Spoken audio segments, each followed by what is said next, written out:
Hello காய் சின்ன மருமகளில் அடுத்ததாக என்ன நடக்கிறதுக்கு வாய்ப்பு இருக்கேன்னு சொன்னால் தமிழ் பயங்கர கோபமாக எனக்கு நீங்கள் வேண்டாம் நான் இந்த வீட்டை விட்டே போகிறேன்ற மாதிரி சொல்கிறாங்க. இப்படி சொல்லும்போது அவங்கண்ட மாமியார் என்ன பண்ணுறாங்கன்னு சொன்னால் அதைத்தானே நாங்களும் சொல்லிகிட்டு இருக்கிறோம் என்ற மாதிரி சொல்கிறாங்க. என்னத்தை அந்தளவு தூரத்துக்கு என்னில் வெறுப்பான்ற மாதிரி சொல்கிறாங்க. யார் உனக்கு அத்தை என்ற மாதிரி சொல்கிறாங்க. அப்படி சொல்லும்போது சேதுவுமே கேட்குறாங்க, ஆமாம் அவங்க உனக்கு அத்தையா? இவ்வளவு தூரம் எங்களுக்கு ஏமாத்து வேலையெல்லாம் பார்த்த உனக்கு இந்த வீட்டில் இருக்கிற யாருமே உறவில்லை, அதை முதல்ல தெரிஞ்சு கொள்ளு என்ற மாதிரி சொல்கிறாங்க. அப்படி சொன்னதுக்கப்புறமா அவங்கண்ட பாட்டி என்ன சொல்கிறாங்கன்னு சொன்னால், இங்கே பாரு சேது, இப்படியெல்லாம் சொல்லக்கூடாது, இந்த பொண்ணு அப்படிப்பட்ட பொண்ணே இல்லை, இந்த வீட்டில் ராஜாங்கம் இருந்திருந்தா இவ்வளோ பிரச்சனையும் நடந்திருக்காது, அவனுக்கு யார் நல்லது யார் கெட்டவங்கன்னு தெரியும், ஆனால் உங்களுக்கு யார் நல்லவங்க யார் கெட்டவங்கன்னு தெரியலை என்ற மாதிரி சொல்கிறாங்க. இப்படி சொல்லும்போது அவங்க என்ன சொல்கிறாங்கன்னு சொன்னால், ஈஸ்வரி என்ன இப்படி சொல்கிறீங்க, இந்த பொண்ணு எவ்வளோ ஏமாத்து வேலையெல்லாம் பார்த்து வச்சுருக்குது, இங்கே பாருங்கள் இந்த வீட்டையே ரெண்டாக்கி வச்சுருக்குது, அப்படி வச்சுட்டு கூட இப்போ கூட திமிரா தான் பேசுது என்ற மாதிரி சொல்கிறாங்க. இப்படி சொல்லும்போது அவங்களோட பாட்டி என்ன சொல்கிறாங்கன்னு சொன்னால், சேதுவோட பாட்டி, இங்கே பாரு ஈஸ்வரி, நீ கொஞ்சம் பேசாமல் இருக்கிறியா, எப்போ பார்த்தாலும் இடையில ஏதாவது சொல்லிட்டு தான் இருப்பியா, ஒரு பிரச்சனை நடக்கும்போது அந்த பிரச்சனை எப்படி தீர்க்கறதுன்னு பார்க்காம அந்த பிரச்சனையை மென்மேலும் வளர்க்குறது தான் அவனுடைய வேலையா என்ற மாதிரி சொல்கிறாங்க. அப்படி சொல்லும்போது சேது என்ன சொல்கிறாங்கன்னு சொன்னால், அவங்க சொல்கிறதுல என்ன தப்பு இருக்குது பாட்டி, அவங்க சொல்கிறது எல்லாமே சரிதானே, இந்த தமிழை நம்பித்தான் நாங்கள் இந்த நிலைமையில் இருக்கிறோம், இன்றைக்கி என்னுடைய அப்பா ஜெயிலில் அடி வாண்டிட்டு இருக்கிறதுக்கு காரணமே இவ தான் என்ற மாதிரி சொல்கிறாங்க. அப்படி சொல்லும்போது தமிழ் சொல்கிறாங்க, இவ்வளவு சொன்னதுக்கப்புறமா இந்த வீட்டில் நான் இருக்க வேண்டிய அவசியமே இல்லை, எனக்கு நீங்கள் தேவையும் இல்லை அண்டுட்டு என்ன பண்ணுறாங்கன்னு சொன்னால் எல்லாத்தையுமே தூக்கி எறிஞ்சிட்டு அவங்க பாட்டுக்கு போகிறாங்க. போகும்போது அவங்களோட பாட்டி என்ன பண்ணுறாங்கன்னு சொன்னால் ஓடி போய் மறைக்கிறாங்க. இங்கே பாரு தமிழ், இப்படி அவசரப்பட்டு போகாத, ராஜாங்கம் இல்லாத வீடு எப்படி இருக்குன்னு பார்க்குறதுக்கு எனக்கு ரொம்ப கஷ்டமாக இருக்குது, இங்கே பாருமா நீ கொஞ்சம் படித்த பொண்ணு, கொஞ்சம் அறிவோடு நடந்து கொள்ளு, எதுக்கு இப்படி பண்ணுறன்ற மாதிரி சொல்கிறாங்க. என்ன பாட்டி எல்லாரும் பேசினதை பார்த்தீங்க தானே, என்னமோ எல்லாரும் அன்பை பொழியிறாங்க, நான் தான் அப்படியே எல்லாரையும் தூக்கி எறிஞ்சிட்டு போகிற மாதிரியெல்லாம் நீங்கள் பேசிகிட்டு இருக்கிறீங்க, இவ்வளோ நாள் நான் இவ்வளோத்தையும் பொறுத்துட்டு இருந்தேன், இப்படி ஒரு பழியை கேட்டதுக்கப்புறமா இந்த வீட்டில் இருக்க எனக்கு விருப்பம் இல்லை, வேண்டாம்ன்ற மாதிரி சொல்கிறாங்க. அப்படி சொல்லும்போது சேது சொல்கிறாங்க, இங்கே பாரு இந்த மாதிரி போகிற மாதிரி போயிட்டு அப்புறமா திரும்பி வரலாமென்று மாத்திரம் நினைக்காத, நான் உன்னை ஏற்றுக்கொள்ளவே மாட்டேன்ற மாதிரி சொல்கிறாங்க. இப்படி சொல்லும்போது போன தமிழ் திரும்பி வராங்க. என்ன சொன்னீங்க, நான் வந்தாலுமே நீங்கள் ஏற்றுக்கொள்ள மாட்டீங்களா, யார் சொன்னது நான் வருவேன்ண்டு, நான் வரவே மாட்டேன், என்னென்னு நினச்சிட்ருக்கீங்க, யார் என்னண்டாலும் சொல்லுவாங்க, அதையெல்லாம் கேட்டுட்டு அழுதுட்டு ஒரு இடத்துல இருந்து பார்த்துட்ருக்கிற பொண்ணு நினச்சிங்களா, அப்படிப்பட்ட பொண்ணே கிடையாது, நான் ஒரு தப்பு பண்ணால் இது என்னால் தான் வந்ததுன்ட்டு ஏற்றுக்கொள்ளக்கூடியவ, அதே நேரம் தேவையில்லாமல் இன்னொருத்தர் போடுற பழியை ஏற்றுக்கொள்கிற ஆள் இல்லை இந்த தமிழ், அதை முதல்ல தெரிஞ்சுக்கொள்ளுங்க. உங்களோடையெல்லாம் என்ன பேச்சு, பாட்டி கேட்டதுக்காகத்தான் நான் இப்போ நின்று பதில் சொல்லிட்டு இருந்தேன், பாட்டி நான் போயிட்டு வரேன் பாட்டி, என்னமோ தெரியலை உங்களை விட்டுட்டு போகிறேன்ற கவலை என்னை வாட்டி வதைக்குது என்ற மாதிரி சொல்கிறாங்க.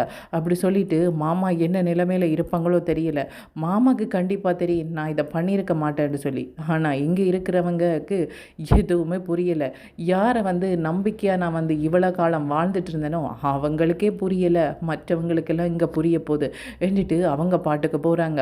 அப்படி போகும்போது அக்கம் பக்கத்தில் இருக்கிறவங்க எல்லாம் பார்க்குறாங்க, தமிழ் எங்கேயம்மா போகிற, தலைவிதி கோலத்தோடு எங்கேயம்மா போகிற என்ற மாதிரி சொல்கிறாங்க. என்ன பார்த்துட்ருக்குறீங்க, ஒரு பொண்ணு போகிறாங்க பார்த்துட்ருக்குறீங்க, வீட்டில் என்ன பிரச்சனை என்று சொன்னாலும் இப்படியா ஒரு வயிற்று பிள்ளை காரியை திறத்துறது என்ற மாதிரி சொல்கிறாங்க. நாங்கள் எங்கம்மா திறத்தினோம், அந்த பொண்ணு சொல்லு கேட்காம போகுது, இவனுமே சொல்லு கேட்க மாட்டேன்றான், ரெண்டு பேருமே கோபத்தில் இருந்தால் எப்படியம்மா வீடு விளங்கும் என்ற மாதிரி பாட்டி சொல்கிறாங்க. மறைங்க ப்ளீஸ் என்ற மாதிரி சொல்கிறாங்க. சேது சொல்கிறாங்க, கடைசி வரை நான் போய் கூப்பிடவே மாட்டேன், அவள் இதே காரணமாக வச்சு வீட்டுக்குள்ளே வந்துடுவா, இங்கே பாரு நான் சொல்கிறத வடிவாக கேட்டுக்கொள்ளு, இனிமேல் இந்த பக்கம் நீ வரவே கூடாது, அப்படித்தான் நீ வந்தாலுமே நான் ஏற்றுக்கொள்ளவும் மாட்டேன், நீ நினைச்சியா நீ சபதம் போடுறேன்னு சொல்லி நான் சொல்கிறேன்னடி உனக்கு, நீ இந்த பக்கம் வரவே கூடாது என்ற மாதிரி சொல்கிறாங்க. அப்படி சொல்லும்போது தமிழ் அந்த வீட்டில் நடந்த விஷயம் எல்லாம் யோசிச்சுட்டே நடந்துட்டு போகிறாங்க. என்ன மாதிரி அந்த வீட்டில் நான் அன்பாக இருந்தேன், இவ்வளோ பிரச்சனை வரும்போது அதை சமாளித்து கொண்டு போனேன், தண்ணியில் எத்தனை பழி போட்டாலும் என்ன பரவாயில்லை, என்னுடைய குடும்பம் தானே என்ற மாதிரி எல்லாம் நினச்சிட்டு போனேன். ஆனால் இன்றைக்கி என்னை வேண்டா வெறுப்பா வீட்டை விட்டே அனுப்புகிற அளவுக்கு வந்துட்டாங்க. என்னால் அந்த வீட்டில் அவங்க சொல்கிற பழியெல்லாம் கேட்டுட்டு இருக்க முடியாதுன்னு தான் நான் வீட்டை விட்டு வரேன்.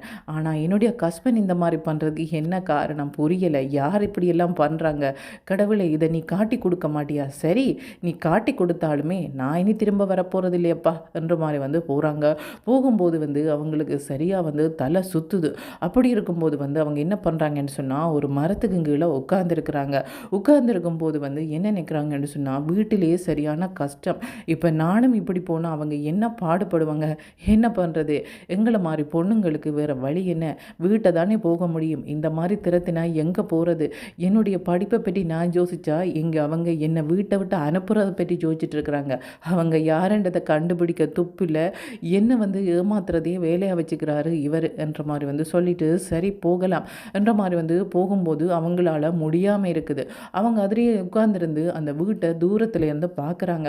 என்ன மாதிரி அந்த வீட்டில் வாழ்ந்தேன், இப்படி ஒரு செகண்டில் எல்லாருமே என்னை வெறுத்துட்டாங்களே என்ற மாதிரி பார்க்குறாங்க. அது சரி, நான் தான் ரொம்ப ஏழை பொண்ணாச்சே, என்னத்துக்காக அவங்க என்னுடைய பேச்செல்லாம் கேட்க போகிறாங்க, அந்த வீட்டில் இருக்கிறவங்களோட பேச்சை தானே கேட்பாங்க என்றுட்டு அவங்க பாட்டுக்கு யோசிச்சுட்டே அழுதுட்டு இருக்கிறாங்க. அப்படி இருக்கும்போது அந்த வீதியால் போனவங்க, என்னம்மா நீ ராஜாங்கத்தோட மருமகளாச்சே, எதிரி எதுக்கம்மா உட்காந்துருக்கிற என்ற மாதிரி சொல்கிறாங்க. இல்லை, நடந்து வந்தேன், ரொம்ப தாகமாக இருக்குது, எனக்கு தண்ணி வாங்கி தர முடியுமா என்ற மாதிரி சொல்கிறாங்க. என்னம்மா தண்ணி வாங்கி தர முடியுமான்னு கேட்குற, தாகம்னு சொன்னால் தண்ணி நான் வாங்கி தருவேன் தானே என்ற மாதிரி சொல்லிட்டு பக்கத்தில் இருக்கிற ஒரு கடையில் போய் ஒரு இளநீ வாங்கிட்டு கொண்டு கொடுக்குறாங்க. அதை தமிழ் குடிக்கிறாங்க. ரொம்ப நன்றி என்ற மாதிரி சொல்கிறாங்க. ஏனம்மா நன்றி சொல்கிற, ஒரு தாகத்துக்கு தண்ணி கொடுத்ததுக்கு எதுக்கம்மா நன்றி என்ற மாதிரி சொல்கிறாங்க. இல்லை, அந்த வீட்டில் அத்தனை பேர் இருக்கிறாங்க, நான் வரும்போது ஒருத்தருக்கு கூட இரக்கம் வரையில, ஒருத்தர் கூட வயிற்று புள்ளக்காரி எப்படி போவா, தனியாக போவா, நடந்து எப்படி போவா, இப்படியெல்லாம் யோசிக்கவே இல்லை, நீ போனாலே போதும் என்ற மாதிரி உட்கார்ந்துருக்கிறாங்க. ஆனால் உங்களை எனக்கு யாரென்றே தெரியாது, நான் தாகமாக இருக்குன்னு சொன்ன அடுத்த நிமிஷம் போய் ஒரு இளநீ வேண்டிட்டு வாரீங்களே, இந்த நேரத்தில் எனக்கு சின்ன உதவியாக இருந்தாலும் அது பெருசு தான். ஏனென்று சொன்னால் யாருமே இல்லாத நிலைமையில் தானே நான் இப்போ உட்கார்ந்துருக்கிறேன் என்ற மாதிரி சொல்கிறாங்க. இல்லைம்மா உன்னுடைய வீடு எங்கே இருக்குது என்ற மாதிரி கேட்குறாங்க. இல்லை, அது ரொம்ப தூரம் போகணும், நான் போயிடுவேன், பிரச்சனை இல்லை என்ற மாதிரி சொல்கிறாங்க. இல்லைம்மா நீ ரொம்ப களைப்பாக இருக்கிற, அதே நேரம் ரொம்ப கவலையோடு இருக்கிற, தலை சுற்றுற மாதிரி இருக்கா உனக்கு என்ற மாதிரி கேட்குறாங்க. ஆமாம் என்ற மாதிரி சொல்கிறாங்க. இரம்மா உனக்கு ஒரு ஆட்டோ பிடிச்சி விடுறேன், நீ வீட்டுக்கு போயிடுன்ற மாதிரி சொல்கிறாங்க. இல்லை இல்லை பரவாயில்லை வேண்டாம், உங்களுக்கு எதுக்கு சிரமம் என்ற மாதிரி சொல்கிறாங்க. இல்லைம்மா இப்படியான நேரத்தில் இவ்வளோ தூரம் நடந்து போகிறது எவ்வளோ நல்லது இல்லையம்மா, நீ ரொம்ப கவலையில் இருக்கிற, எங்கேயாவது மயங்கி விழுந்துட போகிற, ரொம்ப பசியோடு இருக்கிற போல இருக்குது, சாப்பிடலையா என்ற மாதிரி கேட்குறாங்க. இல்லை, காலையிலேருந்தே நான் எதுவுமே சாப்பிடலை, இருந்தாலும் பரவாயில்லை, நீங்கள் இளநீ வாங்கி தந்தீங்க இல்லையா, அதுவே போதும், அதோடையே நான் வீட்டுக்கு போயிடுவேன் என்ற மாதிரி சொல்கிறாங்க. இருமா வாரேன் என்றிட்டு அவங்க என்ன பண்ணுறாங்கன்னு சொன்னால் இட்லி வண்டி கொடுக்குறாங்க.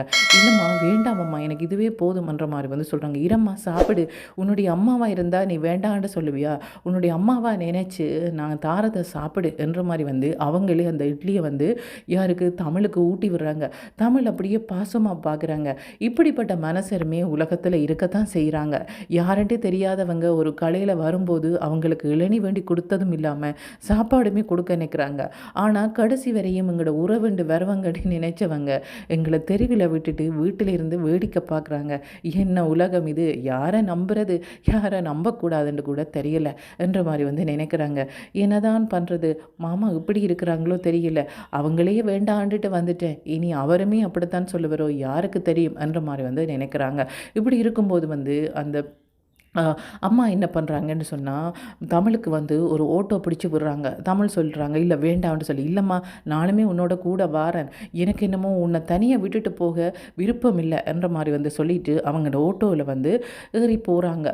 தானுமே கூட போயிட்டு சொல்கிறாங்க, இங்கே பாரும்மா நீங்கள் எதுக்கும் யோசிக்காத, உன்னுடைய வீட்டில் நான் பத்திரமா விட்டு விடுறேன் என்ற மாதிரி சொல்கிறாங்க. யாரம்மா நீங்கள், யாருமே இப்படி என் மேலே அக்கறைப்பட்டதே இல்லை, நீங்கள் என்னுடைய வீட்டு வரைக்குமே வாரீங்க, எனக்கு என்னமோ கடவுளே என்னோட வார மாதிரி இருக்குது என்ற மாதிரி வந்து சொல்கிறாங்க. இல்லைம்மா, இப்படியான நிலைமையில் யாரையுமே கண்டாலும் நான் அப்படி விட்டுட்டு போக மாட்டேன். நீ பசியோடு இருக்கிற, கலையோடு இருக்கிறேன்ட்டு பார்த்தா நீ வந்து பெரிய ஒரு பிரச்சனையில் இருந்துட்டு வந்திருக்கிற. அதுதான் நீ வந்து ஒரே கோவமா உன்னுடைய முகத்தை வச்சிருக்கிற. அப்படி இருக்கும்போது வந்து உனக்கு வந்து உடம்பு முடியாமல் போயிடும். அதனால தான் நான் ஆட்டோ பிடிச்சி நானுமே சேர்ந்து வரேன்ற மாதிரி வந்து சொல்கிறாங்க. இப்படி பார்த்த தமிழுக்கு ஒரு பக்கம் ஆறுதலாக இருந்தாலும் மனசுக்கு அவ்வளவு வேதனை. அப்படி இருக்கும்போது அவங்க இந்த வீட்டுக்கு முன்னால் ஆட்டோ போய் நிற்குது. என்ன இது தமிழ் வந்து ஆட்டோவில் வந்து ரங்குறாங்களே என்ற மாதிரி வந்து வசந்தி பார்க்குறாங்க. அதே நேரத்தில் வந்து வசந்தியோட வந்து அக்கம் பக்கத்தில் இருக்கிறவங்களும் பேசிகிட்டு இருக்கிறாங்க. என்ன வசந்தி, உன்னுடைய பொண்ணு வந்து தலைவிதி கோலமாக வந்துறங்கிறா, என்ன என்ன பிரச்சனையா வீட்டில்ன்ற மாதிரி வந்து சொல்கிறாங்க. சேச்சே, அப்படியெல்லாம் இருக்காது, ஏதோ தேவைக்கு வாரா போல இருக்குது, சந்தோஷமான விஷயமா தான் இருக்கும்ன்ற மாதிரி வந்து சொல்கிறாங்க. இல்லையே, ஏதோ பிரச்சனை மாதிரி இருக்கே, சரி வரட்டும் என்னென்று பார்க்கலாமன்ட்டு அக்கம் பக்கத்தில் இருக்கிறவங்களும் நிற்கிறாங்க. இதை பார்த்து உடனே தமிழே நினைக்கிறாங்கன்னு சொன்னால் அவங்க அந்த வீட்டில் 1000 பிரச்சனை இருக்கும்.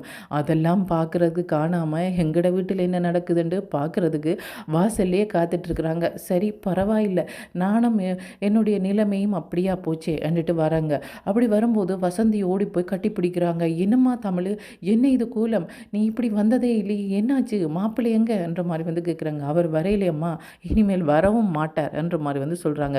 ஏனம்மா, எங்கே போட்டார் என்ற மாதிரி வந்து கேட்குறாங்க. இல்லைம்மா, அங்கே வீட்டில் பெரிய பிரச்சனையாச்சு, இனிமேல் அந்த வீட்டில் நான் போக முடியாதம்மா, போகவும் மாட்டேன், அவரும் இங்கே வரமாட்டாரம்மா, அவரை பற்றி என்னட்ட கேட்காத என்ற மாதிரி வந்து சொல்கிறாங்க. என்ன பிரச்சனை என்று சொல்லும்போது, அந்த பிரச்சனையே வேண்டாமம்மா, எங்களுக்கு நாங்கள் பண்ணாத தப்புக்கு எங்களை பழி சொல்லுவாங்க, நாங்கள் அதை கேட்டுகிட்டே இருக்கணுமா, அப்படி நான் கேட்டுட்டு இருக்கிற ஆளும் இல்லை, அந்த மாதிரி ஒரு குடும்பம் எனக்கு தேவையும் இல்லை என்ற மாதிரி வந்து சொல்கிறாங்க. அப்போ தான் வந்து வசந்திக்கு தெரியுது அங்கே ஒரு பிரச்சனை நடந்திருக்குது. அந்த பிரச்சனைக்கு வந்து தன்னுடைய பொண்ணை வந்து பழி சொல்லியிருக்கிறாங்க என்ற மாதிரி வந்து நினைக்கிறாங்க. இரம்மா நான் கேட்குறேன்ட்டு அவங்க என்ன பண்ணுறாங்கன்னு சொன்னால் சேதுக்கு வந்து கால் பண்ணுறாங்க. சேது வந்து ஆன்சர் பண்ணல. இவ போய் ஏதோ சொல்லியிருக்கிறா போல இருக்குது. அவங்க எனக்கு கால் பண்ணுறாங்க. எதுக்கு திரும்ப கொண்டாந்து இங்கே விடுறதுக்கா? அதுக்கெல்லாம் வாய்ப்பே இல்லை. அப்படி இருக்கும்போது இதை வந்து ஈஸ்வரி பார்த்துடுறாங்க. என்னது இப்போ தான் தமிழ் போனால் அதுக்கிடையிலேருந்து வீட்டிலேருந்து கால் பண்ணுறாங்களா? சரி என்ன செய்து யார் என்று சொல்லும்போது யாரோ வேண்டாதவங்க என்ற மாதிரி வந்து சொல்கிறாங்க. இங்கே செய்து நான் பேசுகிறேன்ட்டு அவங்க வந்து பேசுகிறாங்க. என்னென்று கேட்கும்போது, இல்லை தமிழ் தலைவிதி கோலமாக வந்திருக்கிறா, அதுதான் ஆன்சர் கோல் பண்ணி கேட்டேன்ற மாதிரி வந்து சொல்லும்போது, அப்படியா, யார் தமிழ், எங்களுக்கு தமிழண்டு யாருமே தெரியாது என்றிட்டு அவங்க வந்து ஃபோனை வச்சிடுறாங்க. அப்படி சொல்லும்போது வசந்தி அழுகிறாங்க. என்ன இது, ஈஸ்வரின்ற குரல் மாதிரி தான் இருக்குது, ஆனால் வந்து தமிழண்டா யாருண்டே தெரியாதுன்னு சொல்கிறாளே, அதுக்கிடையில் உன்னை மறந்துட்டாங்களா தமிழ், ஏன் இவங்க இப்படி இருக்கிறாங்க, ஏனம்மா உனக்கு கேட்குறதுக்கு ஆள் இல்லைன்றதுக்காக எப்படி பண்ணிட்டாங்களா என்ற மாதிரி வந்து சொல்கிறாங்க. யாரம்மா அந்த ஆட்டோவில் வந்தது, யாரோட வந்தன்ற மாதிரி வந்து கேட்குறாங்க.